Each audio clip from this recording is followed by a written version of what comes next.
If you're ever at a party chatting with casual philosophy readers or clicking through internet proverbs, you may find the following quote attributed to Nietzsche: "There are no facts, only interpretations." It is true, Nietzsche indeed said this, but it's probably one of the most misunderstood quotes by casual readers to one of Nietzsche's most nuanced ideas. Many take it to mean that empirical truths, like the fact that the sun is approximately 91 million miles from the earth, are up for debate. But that's not the case. Rather, this quote is meant in a transcendental sense, having to do with metaphysical truth rather than empirical truth. So in this episode, to conclude our discussion on perspectivism, I'm going to explain precisely what Nietzsche meant by this quote, in order to explain his account of truth. In the previous episode, I said that empirical reality is a play of power centers, forces which aim to overcome other forces, and in their biconditional processes create the properties that we perceive. So for example, the reason that I taste the bitterness of my coffee or feel disgust at the smell of spoiled food is because the power centers which compose me interact with the power centers of the object. But more importantly, they interpret the power centers. As Nietzsche says, every center of force adopts a perspective toward the entire remainder, i.e., its own particular valuation, mode of action, and mode of resistance. The apparent world, therefore, is reduced to a specific mode of action on the world, emanating from a center. This goes to say that power centers which compose you construct a perspective based upon how they wish your body and the ego to respond to other power centers. In other words, phenomenal experience presupposes a drive, a passion, or as Nietzsche calls it, a will to power. And because of this, the phenomena that we perceive are almost entirely transcendentally false. They do not exist independent of our perception. We saw this in the last episode with the concept of substance. Nietzsche believed that thinghood or substance was a simplification on the part of power centers, with only properties existing. But this begs the question: if substance is false, is it possible that anything else, like the properties which make up an object, are also false? The answer to this is yes. In one of his short essays titled On Truth and Lies in an Extra-Moral Sense, Nietzsche compares our grasp on reality to a deaf man's grasp on sound and music. The deaf man may look at a non-acoustic representation of music, such as a somatic pattern, and insist that he knows what music is. But those of us who possess hearing know that there is more to music than he insists upon. And the same about all phenomena apply to us. But an even more general explanation as to why the world is transcendentally false is because the world is a product of a biconditional relationship between subject and object. When I remove one party of the biconditional power process that is responsible for the creation of the sensation of bitterness, such as my body or the coffee, the property ceases to exist. This is just like how Berkeley said that if no one is around to hear a tree fall, it won't make a sound. To say that properties like bitterness are not transcendentally false would be to affirm a thing in itself. And as we said in the previous episode, things in themselves do not exist, save the interpretive power centers or drives that seek to overcome other drives. And the properties, likewise, will not necessarily exist if we replace my body of the power process with another type of perspective being. Another type of perspective being, such as an animal other than a human, may not taste the coffee as bitter, but may be sweet. And maybe he might not be disgusted at the smell of spoiled food, but enamored by it. Thus, what differentiates Nietzsche from most contemporary scientists and materialists is that he believes empirical reality is a product of both subject and object. The power centers of subject and object actively influence empirical reality. Most contemporary scientists and materialists are transcendental realists who believe reality is the objective world, and that truth has only to do with objects and not subjects. For them, only matter is real, and the subject is a passive observer. Both they and Nietzsche would agree, however, that phenomenon like bitterness was naturally selected to be perceived in us. But where Nietzsche differs from scientists is that he believes that phenomena like bitterness weren't present in an objective world prior to being naturally selected into the subject, but a creation on the part of the organism for its prospects of power. In other words, truth and empirical reality subsist upon what the subject is. including its pursuits and value judgments, just as much as it does on the qualities of an object. This is made more clear with something more subjective, like the reaction of disgust to spoiled food. I think it's sufficiently clear that disgust is a phenomenon that does not exist within the object of spoiled food, but is a subjective reaction that has utility for the organism in an evolutionary sense, namely not to eat spoiled food and avoid the harmful bacteria in it. At one point in our evolutionary development, we did not respond to spoiled food with disgust. Gradually, some did, whereas others didn't, until it became a near universal reaction among the species. Thus, the sensation of disgust was naturally selected, and the sensation did not exist previously in any object. It is a product of the needs and nature of the organism. This is what Nietzsche means when he speaks of falsifying the world. It traces back to the general thesis of perspectivism, that the organism omits, simplifies, and in this case, creates phenomena according to the utility it provides to its pursuits.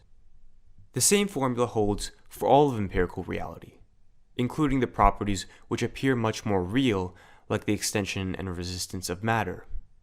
The properties of matter are just as transcendently false but empirically real as a sensation of disgust or bitterness. They are equally real because they are experienced by all members of the species, and they are equally false because our perception of them is a product of a biconditional relationship between subject and object. There may well be some kind of extra-dimensional being or subject to whom matter is irrelevant and doesn't exist. Thus, all phenomena, including our feelings and sense perceptions, are to some extent or another falsifications of the world on the part of our power centers. And because empirical reality is a product of both subject and object, it is dependent upon the nature of the subject.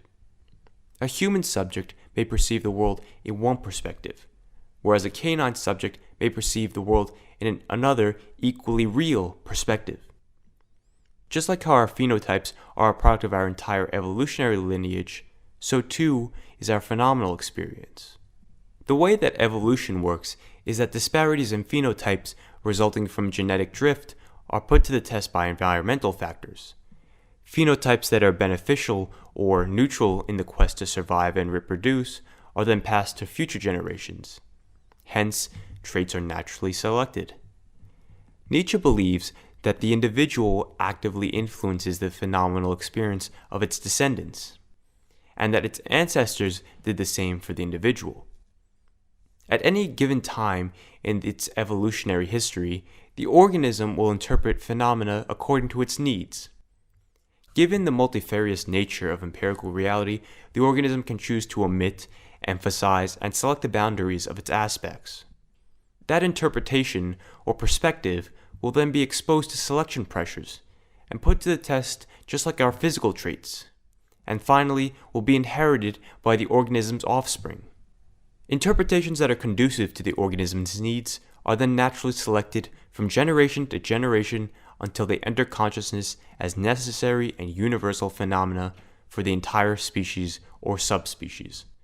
In other words, truth. To use an example, Nietzsche says that in the past, the principle of non-contradiction, which seems like an eternal truth to us right now, did not hold. Humans perceived two contradicting properties at once, and then slowly but surely, one of those properties slowly faded into oblivion, until the idea that a thing cannot have two contradicting properties was calcified into a law-like axiom. The principle of non-contradiction possessed some sort of utility to humans, and was naturally selected in their phenomenal experience. Those who believed in the principle of non-contradiction survived, whereas those who didn't perished and failed to distribute their perspectives to the scions of humanity. There's a kind of path dependence when it comes to this theory. We are locked into the phenomenal experience created by the needs of our ancestors from a bygone time. But that doesn't mean that we can't shake these forms.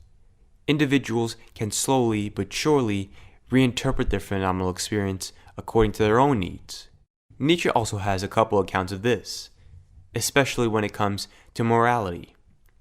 First, he conceived of a prehistoric period of human history called the morality of mores, sometimes translated the morality of customs, in which all human values were the logical opposite of those today.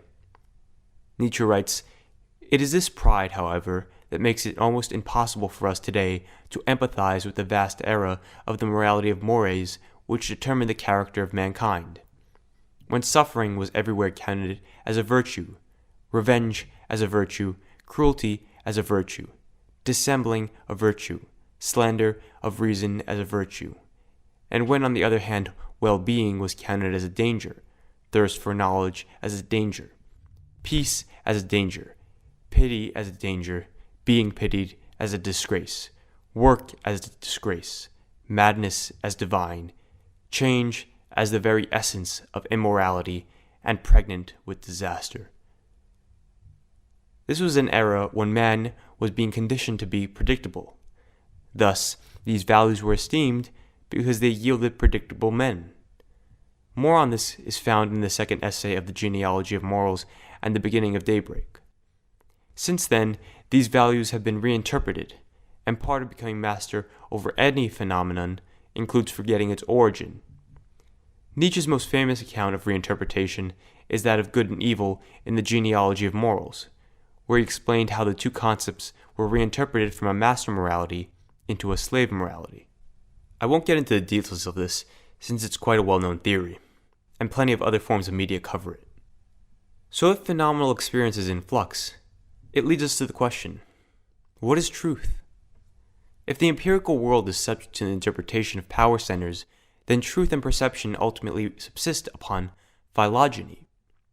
If power centers amalgamate to form a human, then what is true subsists upon all the evolutionary conditions that created the amalgamation that is human.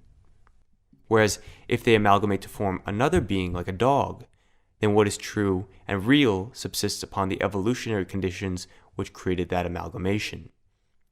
Empirical reality can then be thought of as a naturally selected hallucination, entirely dependent upon the subject. Given the fact that I am able to communicate to you, we both perceive the world in a similar manner, or at least sufficiently enough. And the reason we do so is because we share a similar phylogeny, where our power centers face similar conditions and needs, and thus organize themselves similarly. This then led our power centers to perceive or falsify the world in a similar manner.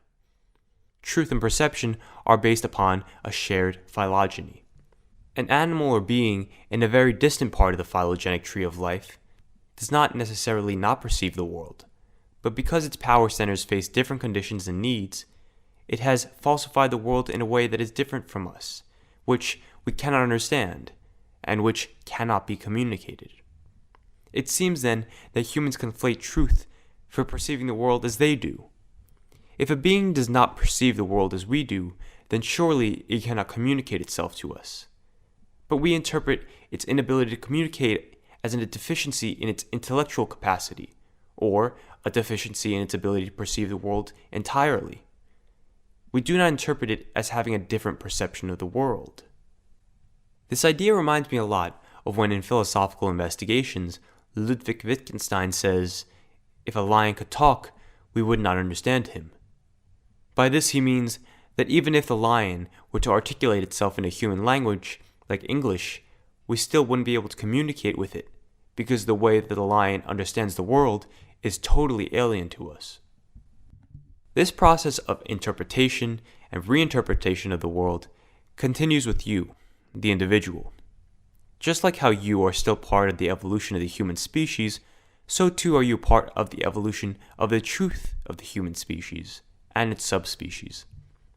The needs that you possess and the conditions that you face will come to mold the way your descendants interpret the world, socially, morally, aesthetically, logically, religiously, and so on. This is a reason that Nietzsche placed such a great emphasis upon art.